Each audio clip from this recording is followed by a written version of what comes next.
சங்கங்களின் கூட்டமைப்பினர் கோரிக்கைகளை நிறைவேற்றிட வலியுறுத்தி திருவாரூரில் முறையீடு ஆர்ப்பாட்டம் நடத்தினர். திருவாரூர் மாவட்ட சுகாதார அலுவலகம் முன்பு தமிழ்நாடு சுகாதார ஆய்வாளர் சங்கங்களின் கூட்டமைப்பு சார்பில் 6 அம்ச கோரிக்கைகளை நிறைவேற்றிட வலியுறுத்தி கோஷமிட்டு முறையீடு ஆர்ப்பாட்டம் நடத்தினர். இந்த ஆர்ப்பாட்டத்தின் கோரிக்கைகளாக பொது சுகாதாரத்துறையில் சுகாதார ஆய்வாளர் நிலை 2 பணியிடங்கள் உடனடியாக நிரப்பிட வேண்டும்.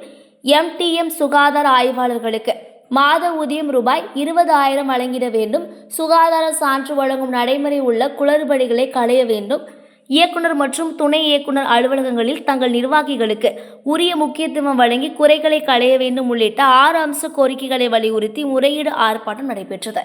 இந்த ஆர்ப்பாட்டமானது மாவட்ட தலைவர் ராஜ்குமார் தலைமையில் மாவட்ட செயலாளர் கலையரசன், மாவட்ட பொருளாளர் விஜய், மாநில ஒருங்கிணைப்பாளர் சத்தியமூர்த்தி உட்பட சுகாதார ஆய்வாளர்கள் ஏராளமானோர் கலந்து கொண்டனர். சுகாதார ஆய்வாளர்களுக்கு ஊக்கத்தொகை ஊக்க மதிப்பெண் வழங்கிடுக.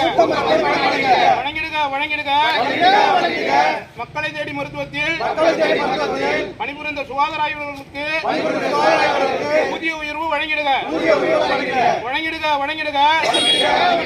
NMS BHS பதவி உயர்வு வழங்கிடுக.